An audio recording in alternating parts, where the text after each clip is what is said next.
Hello everyone, welcome to our YouTube channel. आज हम बात करने वाले हैं pair of linear equation in two variables. पिछली क्लास में हमने मैथमेटिक्स के सरफेस एरियाज एंड वॉल्यूम्स के फार्मूले और कॉन्सेप्ट्स पे स्टडी किया था। उसके कॉन्सेप्ट्स को देखे थे, कैसे उसके क्वेश्चंस को अटेम्प्ट करेंगे। और आज शुरू करने वाले हैं दो चर वाले रैखिक समीकरण युग्म। ओके, तो चलिए स्टार्ट करते हैं। तो जैसा कि चैप्टर का नाम है pair of linear equation in two variable, pair of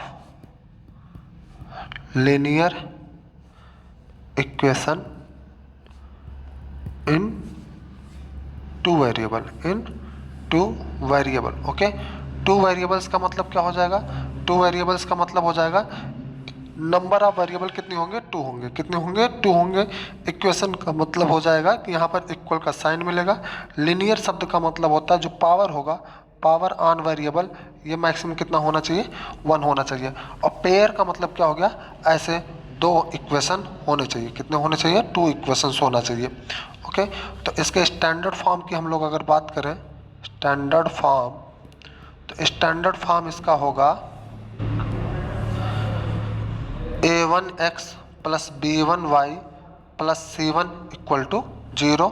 और दूसरा इक्वेशन होगा a2x plus b2y plus c2 equal to 0। यहाँ पर दो इक्वेशन हमको दिख रहे हैं, ये पहला इक्वेशन और ये दूसरा इक्वेशन, यानी दो समीकरण है।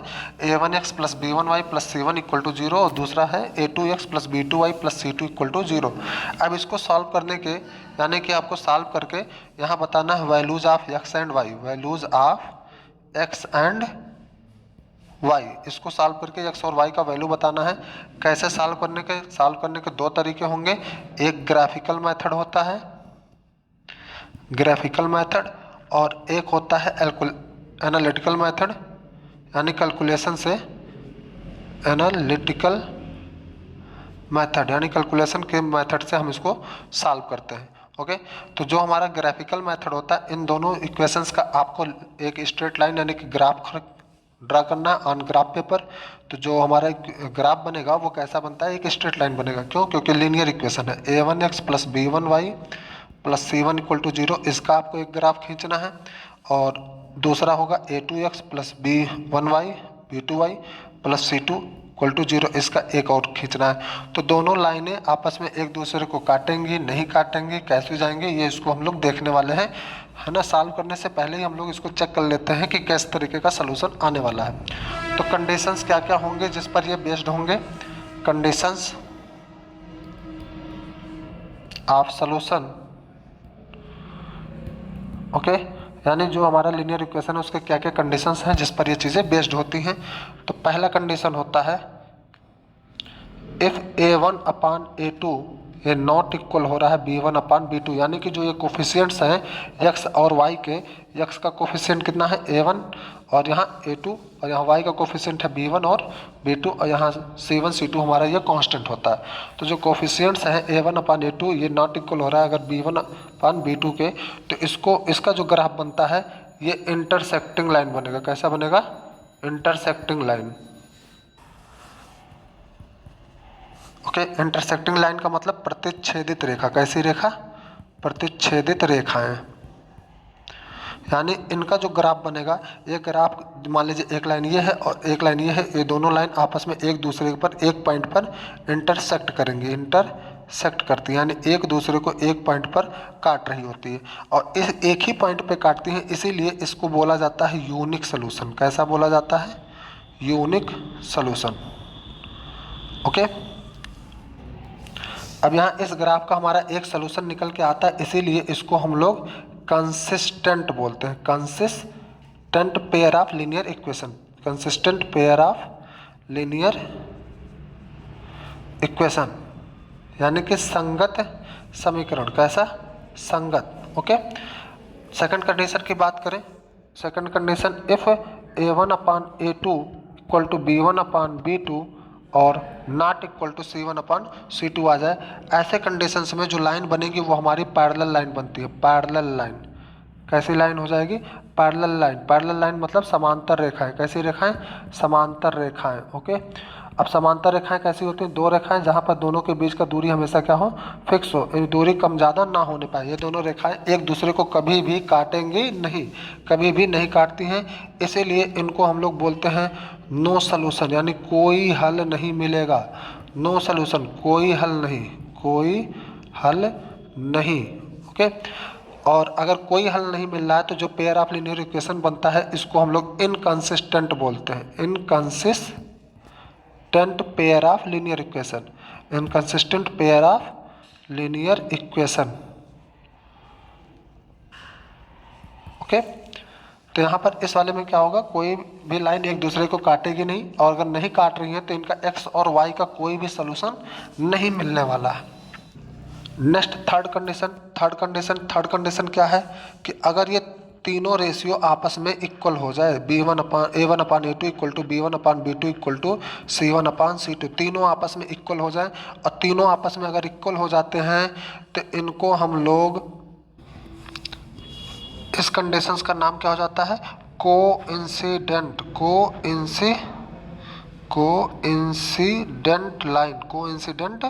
लाइंस। यानी कि यहाँ पर हमारा, आपको इसको हम लोग कॉन्करेंट लाइन भी, यानी सेम लाइन बनता ही है, कॉन्करेंट लाइन भी बोल सकते हैं।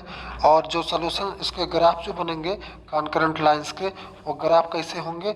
दोनों के दोनों लाइन एक दूसरे के ऊपर से होते हुए जाती हैं, दोनों लाइन एक दूसरे के ऊपर से, बिल्कुल एक के ऊपर दूसरा ऐसे जाएगा। ओके, तो यहाँ पर मेनी सोल्यूशन मिलता है, यहाँ पर इनफाइनाइटली मेनी सोल्यूशन मिलेगा, यानी एक्स और वाई का हर एक पॉइंट यहाँ पर क्या होगा? सोल्यूशन ही होगा।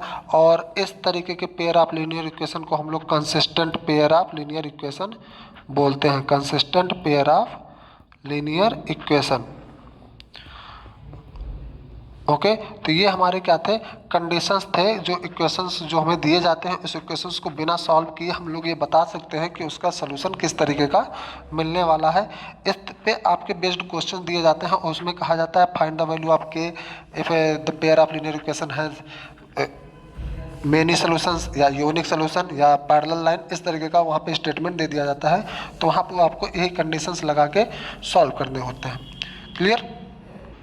नेक्स्ट एनालिटिकल मेथड में हम लोग देखें कि तीन तरीके से आपको सॉल्व करने के लिए मिलेंगे। तीन तरीका मिलता है, थ्री मेथड का नाम होता है, जो लीनियर ऑफ पेयर इक्वेशंस को सॉल्व करने के लिए बताया जाता है।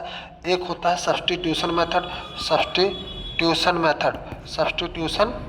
मेथड, यानी कि प्रतिस्थापन विधि। ओके, दूसरा होता है एलिमिनेशन मेथड, और तीसरा होता है क्रॉस मल्टीप्लिकेशन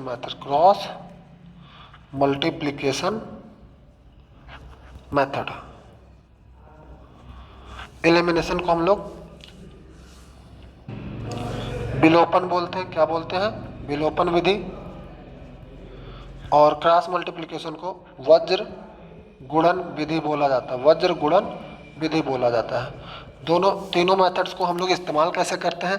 सब्स्टिट्यूशन मेथड में क्या किया जाता है? जैसे आपका कोई भी लीनियर इक्वेशन है, मान लीजिए हम ले लेते हैं 2x + 3y = 5, और दूसरा है x + 2y = -2। ओके, तो ये दो इक्वेशन है। यहाँ पर क्या किया जाता है? जो एक वेरिएबल का वैल्यू है, इसको दूसरे वेरिएबल में लाके और दूसरे इक्वेशन में पुट कर दिया जाता है। जैसे अब यहाँ पर क्या करेंगे आप कि इसको इक्वेशन 1 मान लीजिए, इसको इक्वेशन सेकंड मान लीजिए। फ्रॉम इक्वेशन फर्स्ट हम लोग क्या मानेंगे? 2x = 5 - 3y, और x = यहाँ से हो जाएगा 5 - 3y/2। ये इक्वेशन नंबर थर्ड बना दीजिए। अब इस थर्ड की वैल्यू को आपको कहाँ पुट करना है? इस थर्ड के वैल्यू को कहाँ पुट करना है? इक्वेशन सेकंड में, यानी x के प्लेस पे आपको क्या लिख देना है? Putting third in second. तो क्या मिलेगा आपको? 5 - 3y/2 + 2y = -2। इसको सॉल्व करेंगे। अब यहाँ देखिए, ये पूरा का पूरा इक्वेशन इनवर्ट वेरिएबल, केवल एक ही वेरिएबल y में अवेलेबल है। इसको सॉल्व करेंगे, और सॉल्व करने के बाद y को आपको मिल जाएगा। और जब y मिल जाए तो किसी भी इक्वेशन में, चाहे पहले इक्वेशन में, चाहे दूसरे इक्वेशन में, चाहे तीसरे इक्वेशन में, किसी भी में y की वैल्यू पुट करके हम लोग x फाइंड कर सकते हैं। ओके, सेकंड मेथड एलिमिनेशन यानी कि विलोपन में आपको क्या करना होता है?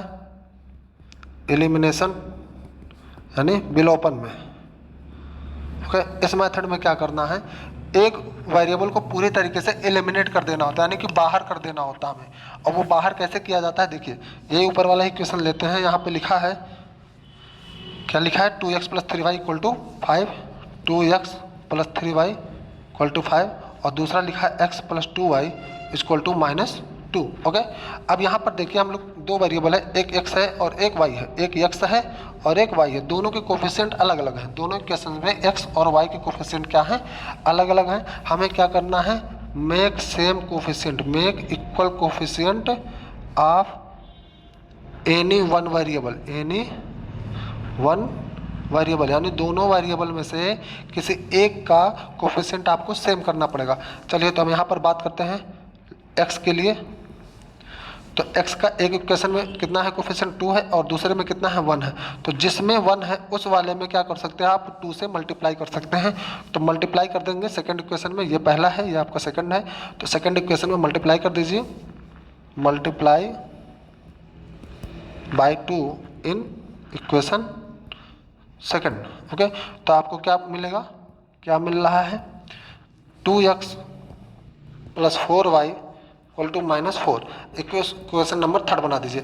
अब देखिए इक्वेशन फर्स्ट और थर्ड में आप x के कोफिशिएंट्स को सेम पा रहे हैं। इक्वेशन फर्स्ट और थर्ड में क्या है, x के कोफिशिएंट्स सेम है। तो अगर इक्वेशन में कोफिशिएंट सेम हो गया तो आप इसको सब्ट्रैक्ट करके x को पूरी तरीके से एलिमिनेट कर दीजिए। तो यहाँ पर सब्ट्रैक्ट कर दीजिए, subtract for third, first and third को सब्ट्रैक्ट करेंगे तो यहाँ पर आपको 2x + 3y = 5 है, और दूसरा है 2x + 4y = -4 है। सब्ट्रैक्ट करिए, सब्ट्रैक्ट करेंगे तो नीचे वाले का साइन क्या हो जाएगा, चेंज हो जाएगा। यहाँ माइनस है तो प्लस, यहाँ प्लस है तो माइनस, और यहाँ पर प्लस है तो माइनस, तो ये दोनों कैंसिल आउट।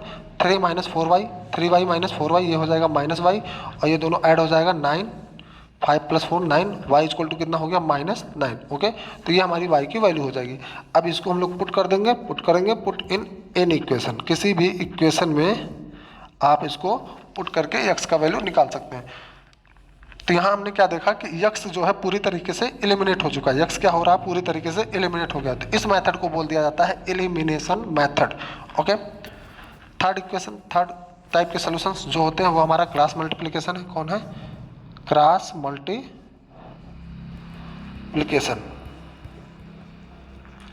क्रॉस मल्टीप्लिकेशन में कैसे सॉल्व करना है आपको, क्रॉस मल्टीप्लिकेशन में क्या करना है, तो है आप जो भी इक्वेशन दिया गया है, जैसे ये a1x b1y + c1 = 0 है, दूसरा है a2x + b2y + c2 = 0।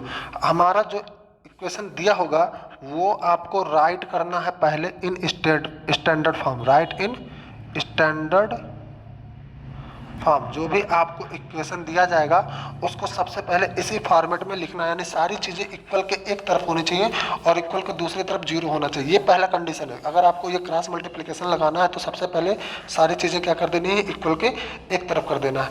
ओके, अब देखिए इसके बाद क्या करना है, कैसे इसको सॉल्व किया जाता है।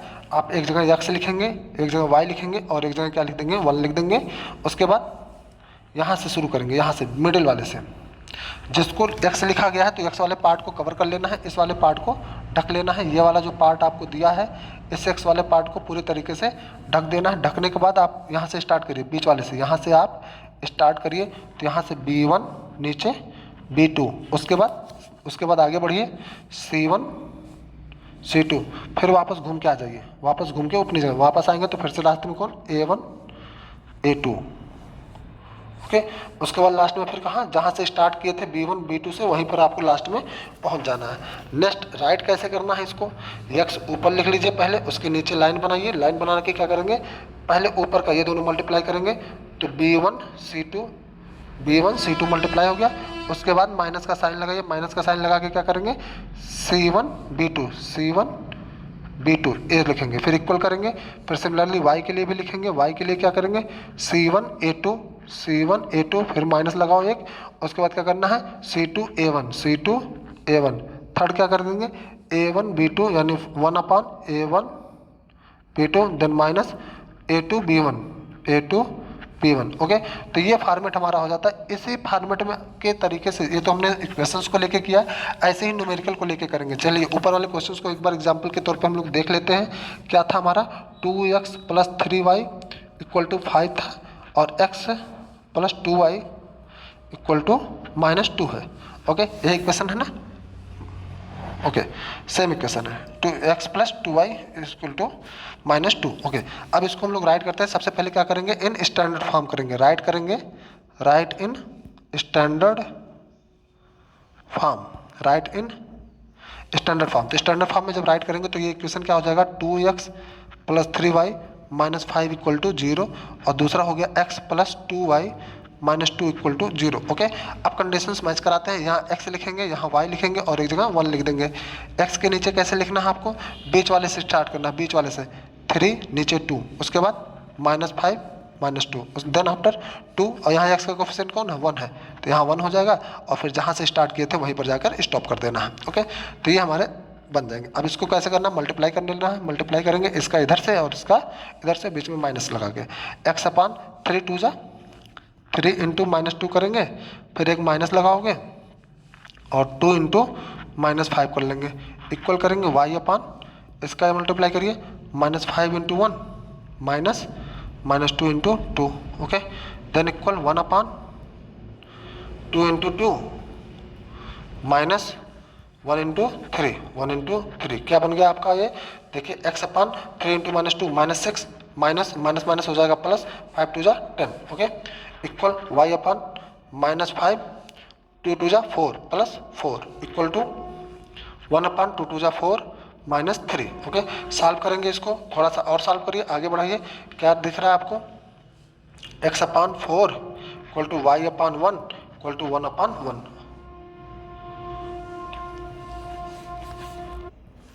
आई think there is any mistake in calculation. Oh yes, -2 इधर आएगा, +2 हो जाएगा, -2 उधर जाएगा तो +2 होगा, यानी कि ये हमारा प्लस में रहेगा, +2, यानी कि यहाँ पर आपका +2 का मल्टीप्लाई होगा, और +2 का मल्टीप्लाई होगा, तो here is the minus. Okay, here is minus, clear, यहाँ माइनस होगा, और अगर माइनस होगा तो यहाँ पर -9 हो जाएगा।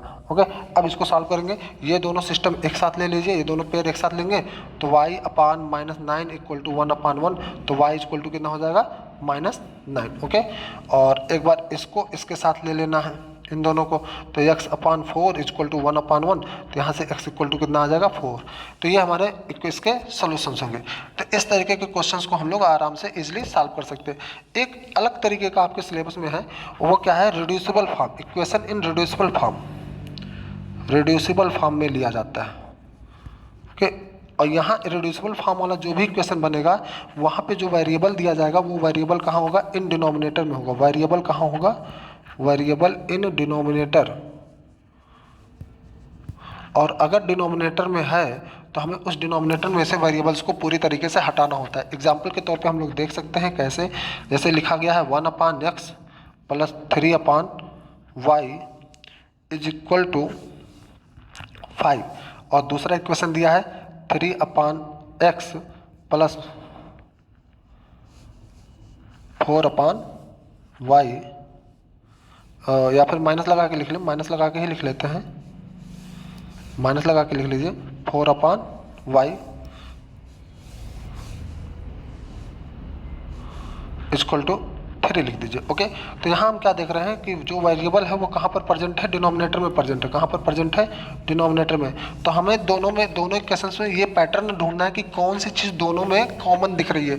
दोनों इक्वेशंस को अगर आप बात करें तो एक जगह 1/x दोनों में दे रखा है, और एक 1/y भी दोनों में ईजिली अवेलेबल है। तो हम लोग इसको रिड्यूस कर देंगे किसी और वेरिएबल में, है ना। इसको क्या करना है, आपको रिड्यूस कर देना है किसी और वेरिएबल में, reduce in another variable, reduce in another variable. Okay, तो जब अनदर वेरिएबल में इसको रिड्यूस करेंगे तो यहाँ पर क्या हम लोग लेट कर सकते हैं कि 1/x = m ले लीजिए, और 1/y = n ले लीजिए। तो now equation will become, now equation, अब हमारा इक्वेशन कैसा हो गया, क्या हो जाएगा, 1/x की जगह m लिख लेंगे, m + 3n = 5, और दूसरा इक्वेशन हो जाएगा 3m - 4n = 3। ओके, अब ये दोनों इक्वेशंस को हमारे सिंपल इक्वेशंस बन गए, इनको सॉल्व करेंगे और ये सॉल्व करने के इसको क्या करना, पहला इक्वेशन ये सेकंड इक्वेशन। अब ये सॉल्व करिए आप, solve by any three method, solve by any three method, इसको सॉल्व कर लीजिए किसी भी तीन मेथड से, हम इसको आसानी से सॉल्व कर लेंगे। सॉल्व कर लेने के बाद आपको क्या मिलेगा, m का वैल्यू मिल जाएगा और n भी आपको मिल जाएगा। और जब m और n मिल जाए तो इनको फिर से यहाँ से इस वैल्यू से क्या कर देना है, रिप्लेस कर देना है। यानी m इक्वल टू आपका 1/x है, तो यहाँ से x निकाल लेंगे, कितना होगा, x इक्वल टू क्या हो जाएगा, 1/m। ओके, और m हम आसानी से कैलकुलेट करके बैठे हुए हैं, और उसी तरीके से y इक्वल टू हो जाएगा 1/n, और इन दोनों से हमारा x और y का वैल्यू आसानी से आ जाएगा। तो ये था हमारा आज का वीडियो, जिसमें हम लोग पूरे इक्वेशंस को किस तरीके से सॉल्व करते हैं, क्या क्या स्ट्रेटजी अप्लाई करते हैं, इस तरीके से यहाँ क्वेश्चंस को अटेम्प्ट किया जाता है, इसको स्टडी किए हैं। Okay, thank you.